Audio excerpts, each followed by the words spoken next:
I'm going to tell you something that not a lot of people know. This is something that I kept quiet for a long time. 4 years ago, actually, no, 2010, I auditioned for America's Got Talent in Portland, Oregon. When I got on that stage, I opened my mouth.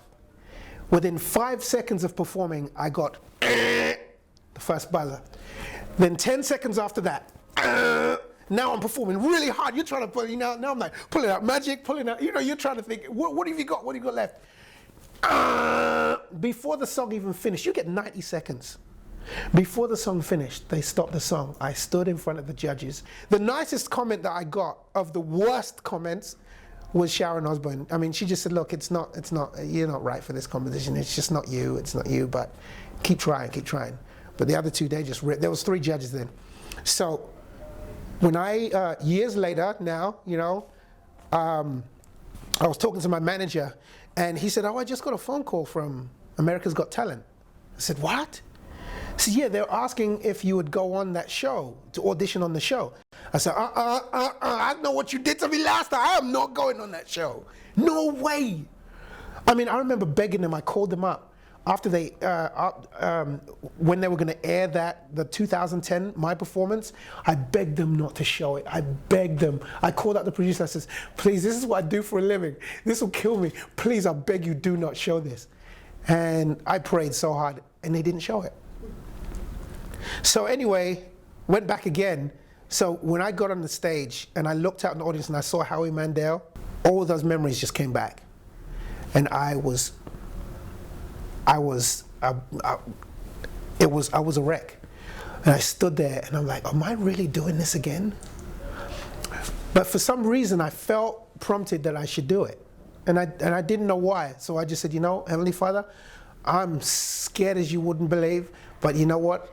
I'm gonna apply my faith, and I'm gonna trust in this, and trust in you, and trust in that inspiration that you gave me to go and do that.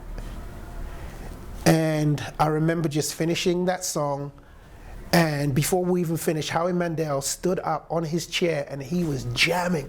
And now I'm like, what? This is incredible. And then all the others, and we've got a standing ovation in the audience and stuff. And I just thought, wow, I'm so glad I listened, because I was not going to do it. I almost let my fears get the best of me and just not do it, because I did not want to go through what I went through last time again. I remember getting home on the plane in 2010, flying home, and I cried my eyes out. It was the most embarrassing, humiliating thing ever, because also the audience that I didn't say, they started saying, off, off, off, and they started booing. Now, after this experience and having had this amazing experience on stage with America's Got Talent, I want to try and find that footage so that I can show people and say, especially to the kids, don't ever give up on your dreams. Don't compare yourself to anybody else. You are a fingerprint, and a fingerprint is unique. No one else has your fingerprint. When you try and grab someone else's fingerprint, then you do not fulfill the measure of your creation. There is a measure of creation for every single one of us. Now, don't matter how old we are, how young we are, what color, what creed. We all have it. And once we stop comparing ourselves to other people, then that starts to come upon us. We start to become who we're supposed to be.